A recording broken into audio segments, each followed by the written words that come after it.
Assalamualaikum warahmatullahi wabarakatuh. Berjumpa lagi dengan kami di channel Sajadah Kiai. Kali ini kami akan membahas Karomah Syekh Sulaiman Ar-Rasuli, ulama yang takuti Belanda dan Jepang. Karomah Syekh Sulaiman Ar-Rasuli, ulama yang takuti Belanda dan Jepang.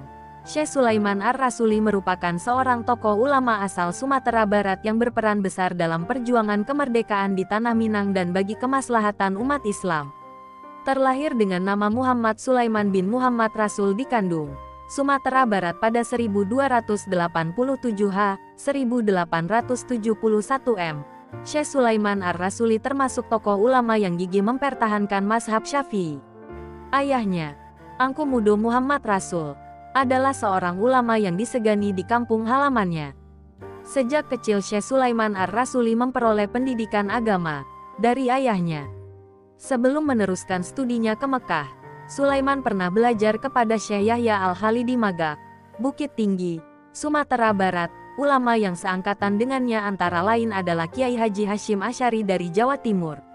Ketika tinggal di Mekah, Syekh Sulaiman Ar-Rasuli selain belajar dengan Syekh Ahmad Khatib Abdul Latif Al-Minangkabawi, dia juga mendalami ilmu-ilmu daripada ulama Kelantan dan Patani. Antaranya, Syekh Wan Ali Abdurrahman Al-Kalantani, Syekh Muhammad Ismail Al-Fatani dan Syekh Ahmad Muhammad Zain Al-Fatani.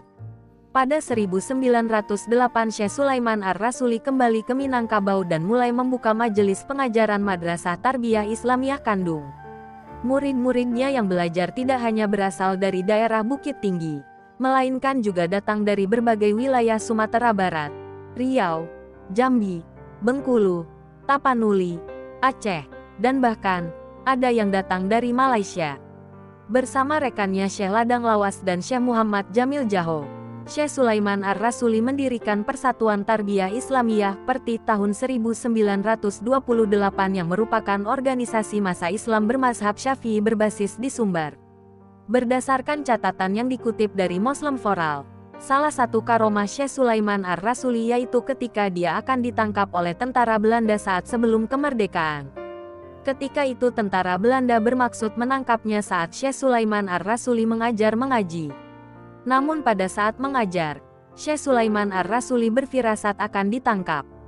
Ketika menyadari hal itu, dia yang biasanya berada di tempat pengajaran, keluar dan berjalan di jalan desanya bukan untuk melarikan diri. Selang beberapa saat kemudian kendaraan yang membawa tentara Belanda untuk menangkapnya lewat tepat di hadapannya. Lalu tentara Belanda berhenti. Syekh Sulaiman Ar-Rasuli pun langsung bertanya, "Hendak kemana tuan-tuan semuanya?" Ketika itu tentara Belanda tidak mengenal wajah Syekh Sulaiman Ar-Rasuli.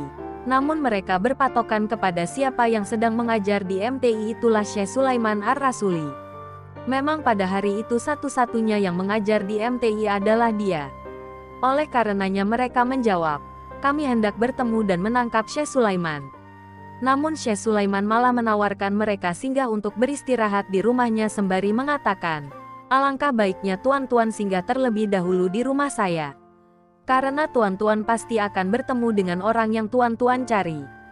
Setelah beristirahat dan berbincang-bincang dengannya, lalu mereka bertanya, "Mana Syekh Sulaiman yang tuan katakan itu?"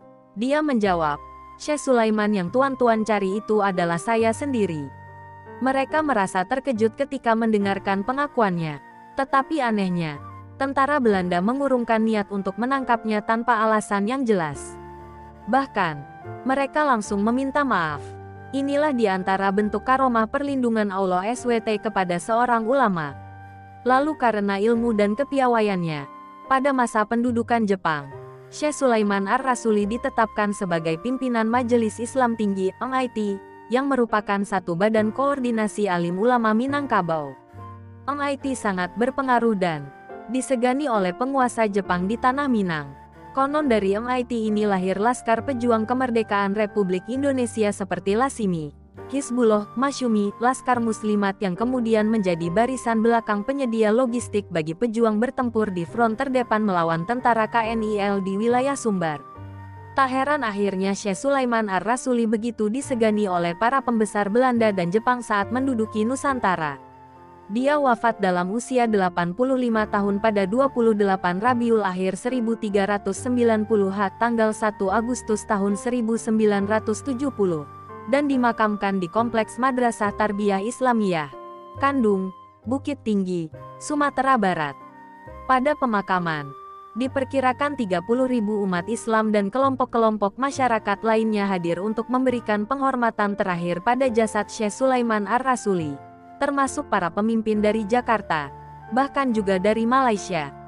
Konon bendera Republik Indonesia dikibarkan setengah tiang selama 3 hari berturut-turut oleh pemerintah dan rakyat Sumatera Barat, untuk menyatakan rasa turut berbelasungkawa. Syekh Sulaiman Ar-Rasuli dinilai telah melakukan banyak hal demi kepentingan umat dan bagi perintis kemerdekaan Republik Indonesia, baik dari segi agama, adat istiadat, sosial, pendidikan, bahkan hingga dunia perpolitikan di masa lalu. Syekh Sulaiman Ar-Rasuli juga pernah menjadi ketua Badan Konstituante.